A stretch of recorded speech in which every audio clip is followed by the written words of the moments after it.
Qual é o nome dela? Nicole. Muito lindinha. Quantos anos tem a Nicole?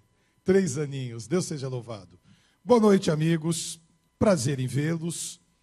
Após um domingo gostoso, porque o clima virou. Perceberam que nós entramos no outono. Sexta-feira, nós entramos no outono.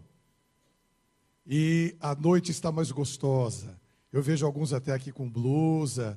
Aquele calor medonho que nós estávamos passando deu lugar a um clima bem ameno, bem gostoso. E é tão bom nós virmos à igreja. Está meio friozinho aí por causa do ar-condicionado? Tá bom assim? Que bom. Amigo internauta, eu fiquei tão feliz ontem com o relatório que nós recebemos do nosso Media Center. Eu acabei esquecendo no carro, mas eu me lembro da China, da Índia, da Turquia. Você está com aí impresso? Traz aqui rapidinho. O meu Media Center é tão profissional que quando eu penso eles já estão com a coisa na mão. E eu fiquei tão feliz porque terminaram um culto de sábado de manhã. Há uma diferença de fuso horário enorme de um país para o outro, outros continentes, até lá na Oceania, do outro lado do mundo. E quando eu vejo os internautas que nos acompanham com... Olha só. Fica mais bonito assim, Zé Luiz, olha. Aí você põe na anticapa aqui, aí eu leio aqui. Fica bonito, né? Olha só. Estados Unidos, China, Colômbia, Espanha, Itália, Austrália, República Tcheca, Alemanha, França, Indonésia, Israel, Índia, Inglaterra, Portugal, Arábia Saudita, Turquia, Reino Unido. Irmãos, nós temos aqui 4 continentes do mundo que estavam conosco ontem no culto pela manhã, às 9 horas da manhã.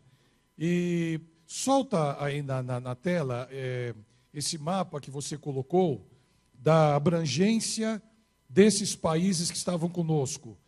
Quando nós olhamos... aproxima aqui, Oswaldo. Vou ver se dá para você pegar aí com a câmera. Não sei se dá para você aproximar mais do que já está aí. Está meio difícil. Quando a gente vê o mapa mundi e esses lugares que eu acabei de ler agora, eu agradeço muito a Deus pela bênção. E nós conseguimos também saber quais são as pessoas que entraram em cada um desses países e quanto tempo eles ficaram no ar conosco, ouvindo o sermão. Com exceção de Israel, 100% dos ouvintes desses países que entraram assistiram o sermão inteiro. Dá para ver a estatística, 100% assistiram. Deus seja louvado. Eu quero dirigir-me agora, você internauta, de onde você estiver, mantenha contato e no final do culto eu quero orar com você. Alguém nos visitando nessa noite? Temos algum visitante? Levante a mão. Temos algum visitante? Ali atrás nós temos visitante. Aqui não é visitante não, né? Não é visitante não é? De jeito nenhum. Já é da igreja, já é daqui, já frequenta aqui. Que Deus abençoe. Prazer em vê-las. Aqui atrás nós temos, a câmera não vai dar para chegar, vê se você focaliza aqui atrás. Eu quero ver essa família aqui, tudo bem com vocês? Ontem eu já lhe apresentei, você já não é mais visita, já é de casa. Você já é de casa. Prazer em vê-los. Seu nome? Felipe, Angélica, Rafaela. Nome bonito, né, Rafaela? Você viu a sua charazinha aqui? Vocês já vieram, ou é a primeira vez que você vem? De onde vocês são? Jardim Maringá. Frequentam aonde? E você também frequenta Jardim Maringá? Eu acho que ela vai gostar mais daqui, viu? Você me empresta um pouquinho a Rafaela? Eu sou, esse avô aqui é incontido. Eu vou mostrar para vocês. Irmãos, dá só uma olhadinha. Focaliza ela aqui. Olha só, que coisa mais linda. A Rafaela. Ela está se vendo lá na tela. Quantos anos? 1 ano? 1 ano e 1 mês. Sabe, mamãe e papai, o que Jesus falou um dia, quando as crianças chegaram do culto e começaram a fazer barulho, E os líderes da igreja ficaram chateados, porque Jesus estava pregando e as crianças louvando do jeito delas. Então Jesus falou assim: deixai vir a minhas crianças, não impeçam as crianças de virem a mim, porque delas é o reino de Deus. Então eu diria: deixa a Rafaela vir no culto, e não impeça ela de vir no culto, porque dela é o reino de Deus. E se nós nos tornarmos como crianças, Jesus disse, nós também herdaremos o reino de Deus. Que Deus abençoe. Linda família vocês têm. Que Deus abençoe. E, amigos queridos, abra sua Bíblia no livro de Provérbios, no capítulo 30. Eu gostaria de estudar com você 2 versículos que são muito enigmáticos, porque é um pedido meio estranho que o autor apresenta para nós, porém escrito há tantos milênios, há vários milênios atrás, tão verdadeiro para os nossos dias. Que Deus abençoe, amigo internauta, e no final do culto eu vou orar com você. Diga aonde você está para nós orarmos juntos. Que Deus abençoe. Vamos lá então. Provérbios, capítulo 30. E antes da leitura desses 2 textos, eu quero convidar a igreja para que juntos oremos pedindo a bênção de Deus por este estudo. Vamos orar. Querido e bom Deus, louvado seja o teu santo nome pela bênção deste momento. Obrigado por recebermos aqui na igreja amigos queridos que nos visitam. Obrigado pela família em Jesus que aqui está. E muito obrigado pelos amigos internautas, aonde estiverem, aqui em nosso estado de São Paulo, no Brasil, em outros países do mundo, mesmo com a diferença de fuso horário, aonde estiverem, a bênção que aqui procuramos, recebam em seus lares. E este assunto que vamos estudar hoje à noite seja de grande valor, de muita utilidade para a nossa vida, pois em nome de Jesus, nosso Senhor e Salvador, suplicamos e agradecemos. Amém. Antes da leitura, eu tenho me preocupado muito como brasileiro e como alguém que morou em Brasília durante 8 anos, com os rumos do nosso país e do mundo de uma forma geral. Não é próprio usar o púlpito para falar de política. Nós não devemos ter uma tribuna para falar de religião, até podemos, mas não devemos usar o púlpito para falar de política. Não quero entrar no mérito político, mas eu quero apresentar aos amigos uma inquietude do meu coração. Quando eu vejo, não quero generalizar pessoas ou partidos, mas políticos, vou apresentá-los no plural, políticos, dizendo: eu não sei quando isso aconteceu, eu não vi, eu não pude perceber, não conheço, não fiquei sabendo desse fato. Bilhões de dólares, na última década, desviados de uma economia tão pujante como a nossa, que chegou a ser a 5ª economia do mundo. Temos um país que sofre problemas seríssimos de credibilidade devido a um fator chamado verdade, que é o assunto desta noite. E para que a verdade seja elucidada, apresentada de uma forma clara, objetiva, é preciso ter humildade. É preciso quebrar a vaidade, o orgulho, para dizer: errei. Vamos juntos reconstruir aquilo que, pelo mau gerenciamento que foi feito, ou na Câmara dos Deputados, ou no Senado, ou nos ministérios, ou na Presidência da República, não importa o órgão, se seja o Legislativo, o Executivo, o Judiciário, erros foram cometidos. Porém, parece-me que não há no vocabulário político nacional e também internacional a palavra perdoe ou errei. Como se fôssemos todos nós infalíveis quanto a atitudes que tomamos diariamente. E então, eu leio em Provérbios o pedido que este homem faz a Deus quanto a este item. Eu fico pensando, há quanto tempo atrás, milênios atrás, isso foi escrito? Mas é tão próprio para os nossos dias, como se fosse uma notícia que quando chegarmos em casa e pudermos ver ou ler pela internet, ou observar algum noticiário, ocorreu e vai ocorrer. É uma notícia presente do passado, mas ainda ela é muito oportuna para o futuro. Olhem só o que este sábio pediu a Deus, aqui no livro de Provérbios, no capítulo 30, e vamos ler os versículos 7 em diante. Provérbios, capítulo 30, versículo 7 em diante. Duas coisas te pedi, não me negues antes que morra. Afasta de mim a vaidade e a palavra mentirosa.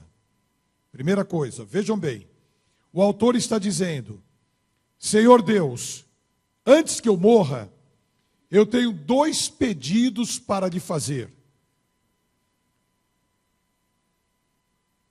Quais pedidos eu faria a Deus? 2, não mais do que isso. Indo para um acordo com o autor, que pedidos eu faria a Deus antes de morrer? Quais seriam os que viriam à minha mente? Os que viriam à sua mente? Não que nós vamos morrer amanhã ou no mês que vem, não. Antes que eu morra, eu quero visitar tal lugar. Antes que eu morra, eu quero me dar bem com a minha sogra. Alguma coisa, não é? Antes que eu morra, eu quero degustar aquele sabor. Antes que eu morra, eu quero ter a certeza da salvação. Alguma coisa assim. Olha o primeiro pedido dele, tem 2 vertentes. Ele diz no primeiro pedido, afasta de mim a vaidade e a palavra mentirosa. Esse é o primeiro pedido. Vem um outro. Então, afasta de mim a vaidade e a palavra mentirosa. É a introdução do assunto que falei há pouco. O segundo pedido, não me des nem a pobreza nem a riqueza, mantém-me do pão da minha porção acostumada, para que porventura de farto te não negue e diga, quem é o Senhor? Ou que empobrecendo não venha furtar e lance mão do nome de Deus ou traga escândalo ao nome de Deus. Eu vou inverter. Eu vou começar então a analisar o segundo pedido dele. Ele disse assim, Senhor, não me deixes pobre, nem rico. Se eu me tornar rico, eu posso me esquecer do Senhor e posso, em minhas atitudes, questionar e dizer, quem é o Senhor? O Senhor sou eu. Eu compro tudo, eu tenho tudo. É aquela parábola que Jesus disse de um homem muito rico, uma fazenda muito grande, e a colheita que ele viu que seria realizado era tão grande que ele construiu silos novos ou galpões grandes para guardar a produção.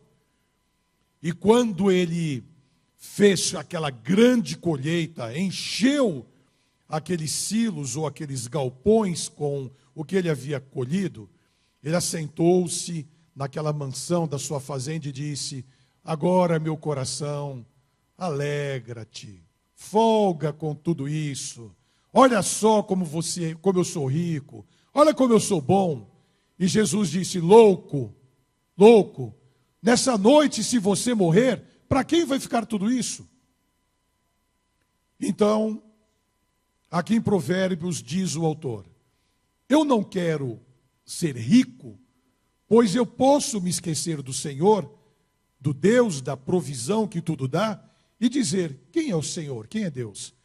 Mas também, Pai, não me deixes ficar pobre a ponto de me faltar o pão, que eu tenha necessidade de roubar para comer, e o seu nome vai ser escandalizado pela minha atitude do roubo.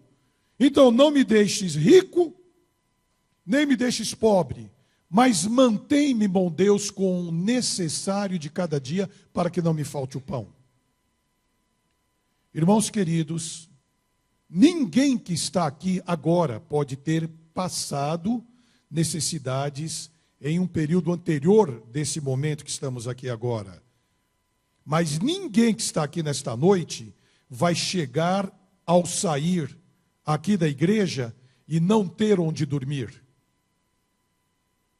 não ter roupa para vestir, ou chegando em casa, não ter o que comer. Pasmem os senhores, quando na semana passada a guerra civil da Síria completou 4 anos, já haviam sido mortos mais de 200 mil pessoas, 12 milhões de pessoas foram afetadas no raio do país da Síria e dos países vizinhos, e 4 milhões de pessoas perderam a sua moradia. 4 milhões. Tente imaginar a região leste que nós moramos, aqui em São Paulo. Nós temos 3,5 milhões de habitantes. Nós temos 92 bairros. Bote 500 mil, coloque 500 mil a mais, como se toda a região leste de São Paulo estivesse desabrigada. É isso que aconteceu. Nós que estamos aqui não sabemos o que é faltar o pão. Nós não sabemos. Nós não sabemos o que é ser desabrigado. Nós não sabemos o que é da noite para o dia a nossa casa ser explodida por uma bomba e nós perdemos aquela casa pela qual trabalhamos 30 anos, o carro, todo o documento, todo mundo e ainda fazer o enterro de alguns. Então pedir a Deus que não falte o pão é muito coerente diante de uma sociedade que nós vivemos, onde enquanto vos falo aqui agora, aproximadamente 20 milhões de brasileiros vão com fome para a cama. Mesmo tendo aproximadamente 30 milhões migrado de condição social nos últimos anos. Então, quando este autor diz: Senhor, não me deixe ser pobre, ele não está dizendo que a pobreza é um problema. Não, não me deixe ser pobre a ponto de faltar o pão, eu precisar roubar e escandalizar o teu nome. Um pedido sábio, porque todos nós trabalhamos para adquirir uma condição social cada vez melhor. E ele pede algo que eu não sei se nós teríamos coragem de pedir. Pedir para não ser pobre, todo mundo pede, não tem problema nenhum. Agora, pedir para não ser rico, eu não sei se alguém aqui falou: Senhor, eu nunca quero ser rico na minha vida. É difícil. Agora vem o primeiro pedido dele, que eu deixei propositalmente para a segunda parte. Senhor, não permita que da minha boca, da minha estrutura, saia a vaidade ou a mentira. Afasta de mim a vaidade e a palavra mentirosa. Venha comigo para São João 8, 44. São João 8, 44, diz assim: Vós tendes por pai ao diabo e quereis satisfazer os desejos de vosso pai. Ele foi homicida desde o princípio e não se firmou na verdade, porque não há verdade nele. Quando ele profere mentira, fala do que lhe é próprio, porque é mentiroso e pai da mentira. Olhem só, quando nós pensamos em pecados absurdos humanamente, Paulo escreveu que não entrarão no reino de Deus, entre uma lista longa, os mentirosos. E muitas vezes não nos preocupamos com a mentira. E o autor diz: Senhor, não permita que eu seja vaidoso. Eu separei aqui um texto de Ezequiel para falar sobre a vaidade, que está no capítulo 28 de Ezequiel. Me acompanhe aqui em Ezequiel 28, versículos 13 a 15 e o 17. Ezequiel 28, 13 a 15 e o versículo 17. Falando aqui sobre a vaidade, nós vimos que o pai da mentira é o diabo, é Satanás. E o pai da vaidade, quem é? Ezequiel 28, 13 em diante. Estavas no Éden, jardim de Deus, toda a pedra preciosa era a tua cobertura, a sardônia, o topázio, o diamante, a turquesa, o ônix, o jaspe, a safira, o carbúnculo, a esmeralda e o ouro. A obra dos teus tambores e dos teus pífaros estava em ti, no dia em que foste criado foram preparados. Tu eras querubim ungido para proteger, e te estabeleci, no monte santo de Deus estavas, no meio das pedras afogueadas andavas. Perfeito eras nos teus caminhos, desde o dia em que foste criado, até que se achou iniquidade em ti. Qual iniquidade? Responde o versículo 17. Elevou-se o teu coração por causa da tua formosura, corrompeste a tua sabedoria por causa do teu resplendor. Por terra te lancei diante dos reis, te pus para que olhem para ti. Elevou-se o teu coração. O que essa parte quer dizer? Vaidade. Elevou-se o teu coração. Soberba, a vaidade, o orgulho, o pecado que Deus mais abomina não é a pedofilia. Por mais que nos traga um sentimento muito pesado, não é o crime bárbaro daquele imoral que degolou aquela garotinha de 9 anos, aproveitou-se dela e depois jogou ela em um canto. O pecado que Deus mais abomina não é um crime de guerra, onde é um genocídio, onde crianças, jovens, senhores, adultos, idosos são exterminados, como vimos na Bósnia e Herzegovina, alguns anos atrás. O pecado que Deus mais abomina é a vaidade, é o orgulho, porque é o pecado de Lúcifer. Perfeito eras, tu estavas no Éden, no jardim de Deus. As pedras preciosas te cobriam no dia em que tu fosse criado, até o dia que se achou iniquidade em ti. Qual a iniquidade? Elevou-se o teu coração. A vaidade, o orgulho. E nós vimos então nesses 2 textos, lá de Provérbios, no capítulo 30, nos versículos 7 em diante, e depois indo para São João 18, e aqui para Ezequiel, que os 2 itens que o autor em Provérbios pediu estão intimamente ligados a Satanás. Ele como o pai da mentira. O pai da mentira. O que lemos em São João. Vocês que mentem, olha que pesado. Quando Jesus disse, vocês que mentem têm por pai ao diabo, porque ele é homicida desde o início, ele é o pai da mentira. Se em uma noite como esta,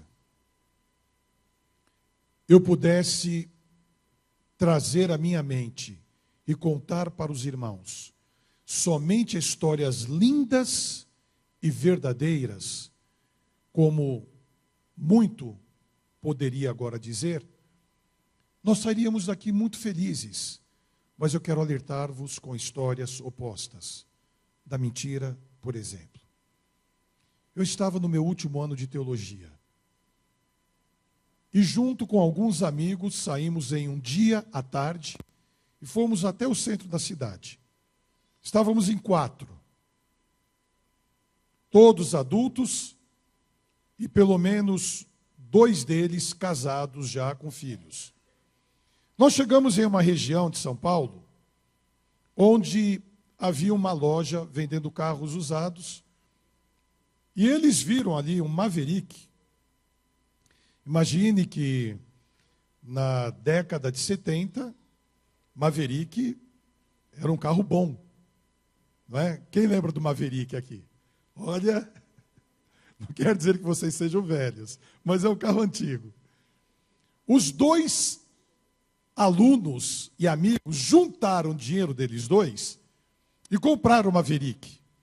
E pensaram, o preço está bom, você dá uma parte do dinheiro, eu dou outra parte, e nós vendemos e o lucro repartimos entre nós.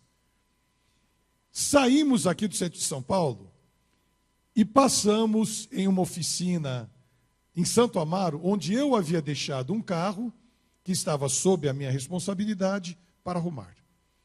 A hora que eu cheguei na oficina, com aqueles amigos, aquele Maverick entrou, um Maverick bonito, estava muito arrumado, e o dono da oficina falou, mas que carro bonito, é seu?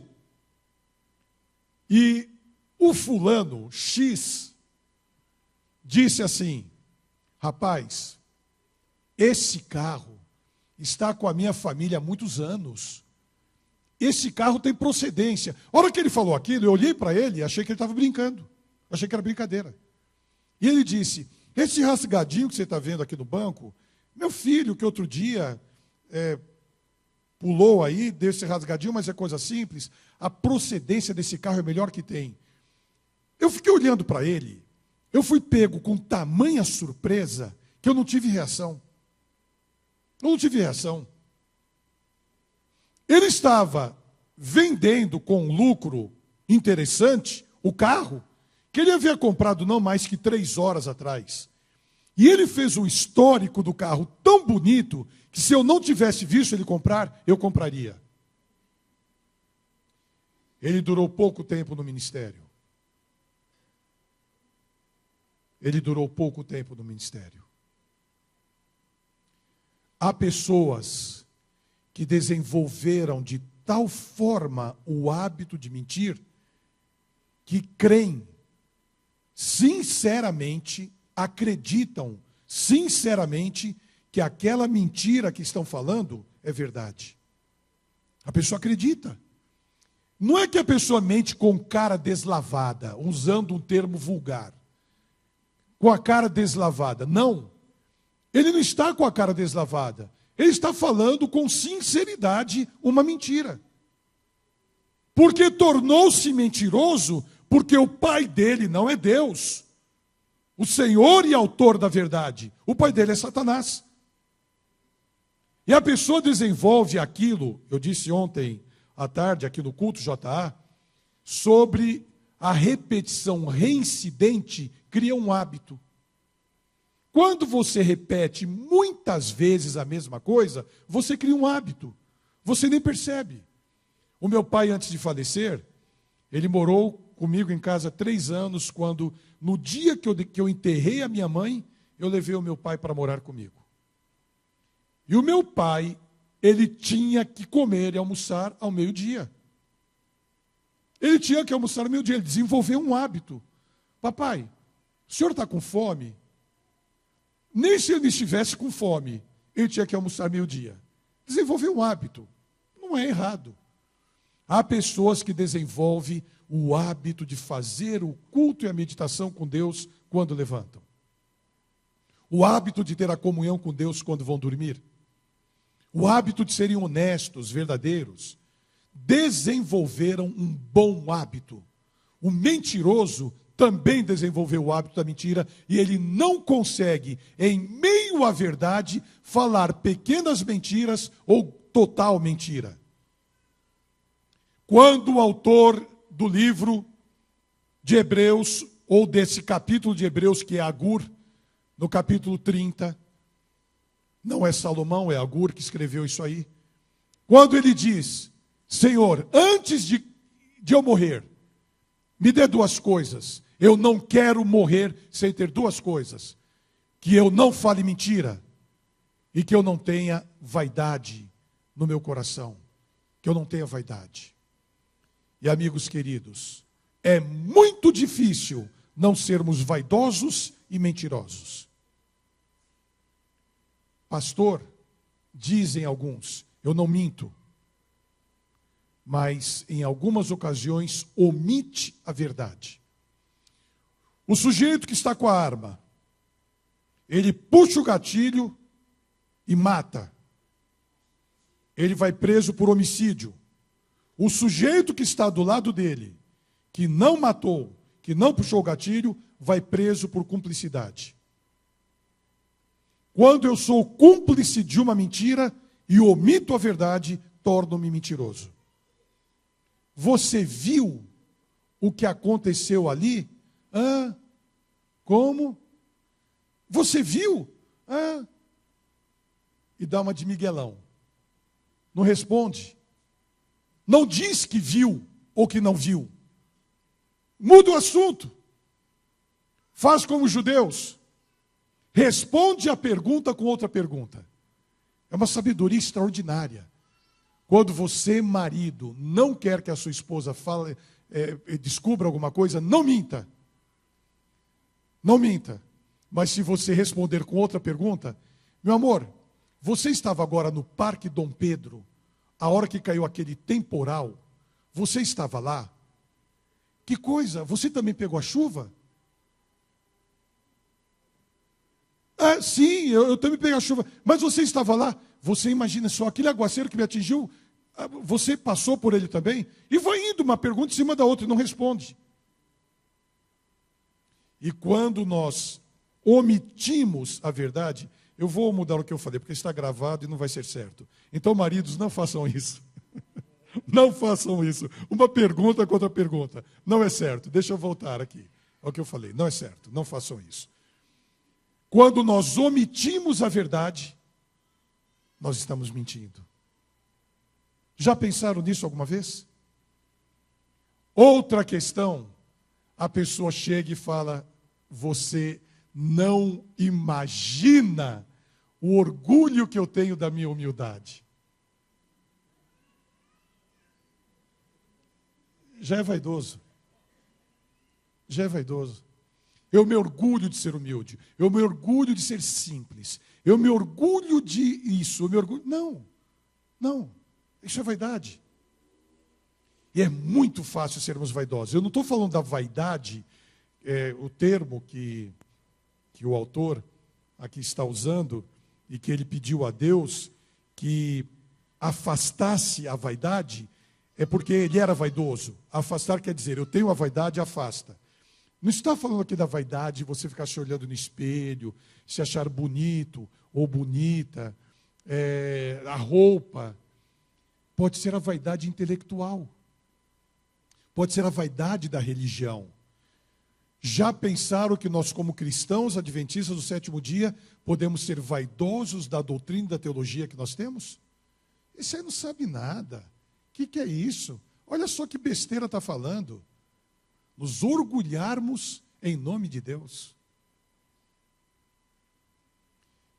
Eu peço a Deus,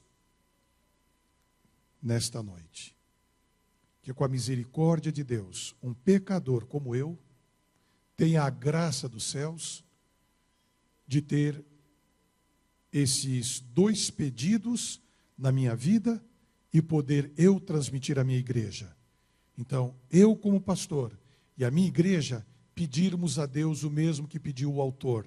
Senhor, antes que eu morra, antes que alguém da minha igreja morra, tire a vaidade. Tirar quer dizer porque tenho. Tire a vaidade.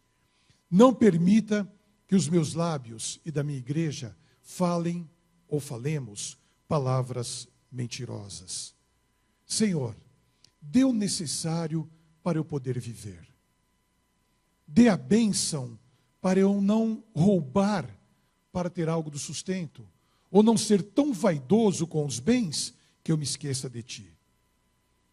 E quando Jesus estiver pouco para voltar, haverá a intolerância religiosa que ocorreu no período da Inquisição. E as portas das igrejas estarão fechadas devido a esta perseguição. E a Bíblia fala claramente que neste momento de perseguição, onde aqueles que guardam os mandamentos de Deus e têm o testemunho de Jesus serão perseguidos, a Bíblia fala claramente que não faltará para eles uma boa lasanha, uma macarronada, o arroz com feijão. É isso? Não vai faltar o quê? O pão e a água. Talvez seja tempo de nós reformularmos também o nosso cardápio, estruturarmos o nosso organismo, o nosso físico, prepararmos a nossa vida para termos a simplicidade independente dos bens que tenhamos. Amigos queridos, não é pecado ser rico, pelo contrário.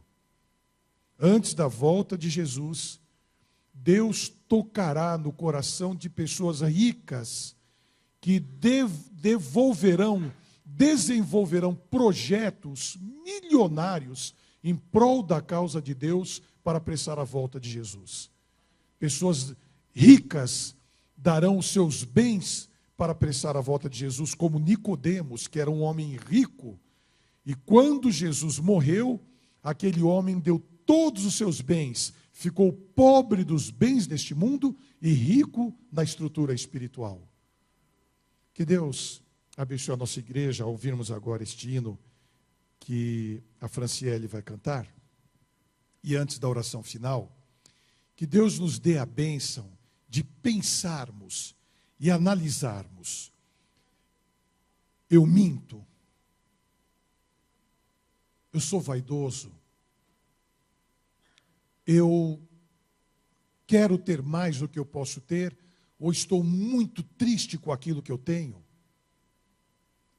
Que o Espírito Santo de Deus trabalhe em nosso coração. Já imaginaram, amigos queridos, queridos internautas, termos aqui na nossa igreja de Vila Matilde, uma igreja não é o prédio, estou falando igreja, pessoas, uma igreja que não mente? Já pensaram termos uma igreja que não mente? Termos uma igreja que não tem vaidade? A pureza de coração é tão grande que nós vamos ter todos como iguais a nós. E, se preciso, sabendo e podendo repartir o que temos. E que a bênção de Deus nos dê a simplicidade, a verdade, o necessário para a nossa subsistência, e pela misericórdia e graça de Deus, sejamos pessoas bem-aventuradas, que traduzido quer dizer felizes. E como Paulo escreveu, aprendi a contentar-me com o que tenho. É o que você tem? É o necessário para a sua vida? Ser feliz. Sorria. Deus é maravilhoso. E a verdade e a pureza estejam em nosso coração ao ouvirmos agora esse hino para a oração final. Que Deus a todos abençoe. Amém.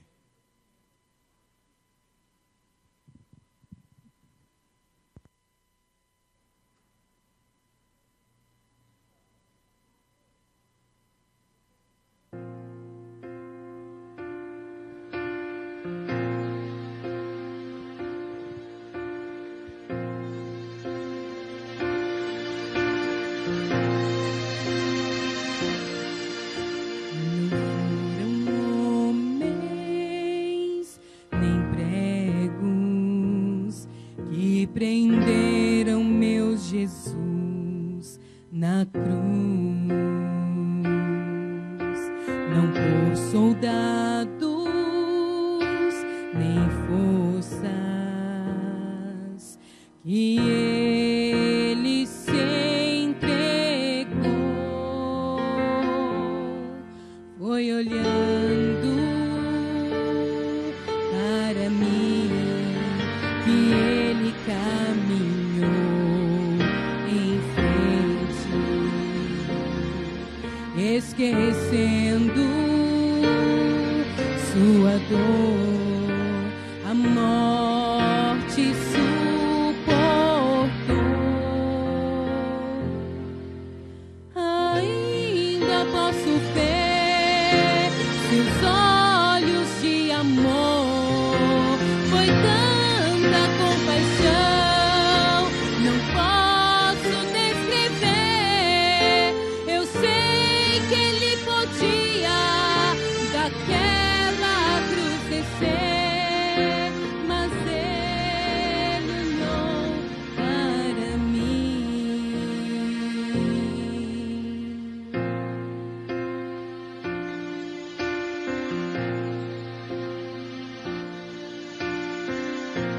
Foram homens empregos que prenderam meu Jesus na cruz.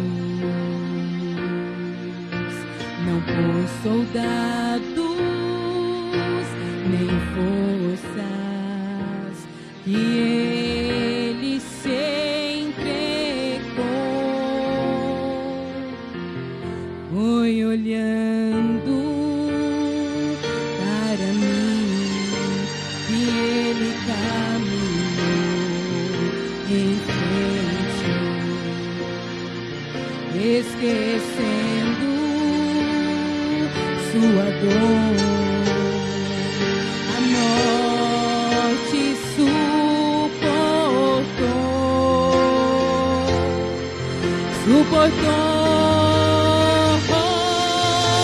Ainda posso ver onde de amor foi grande a compaixão.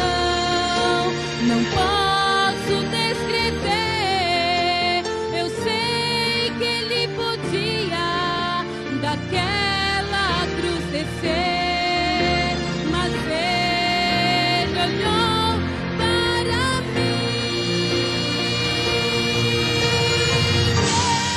Eu posso ouvir o som da multidão. Eu posso ver a face do meu rei.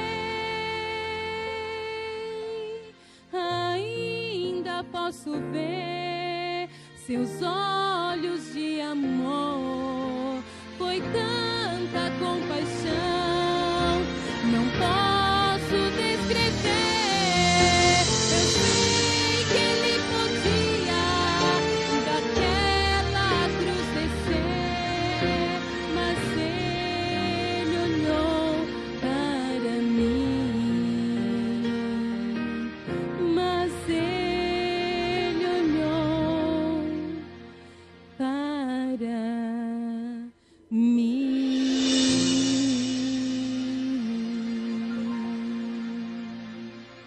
Amém.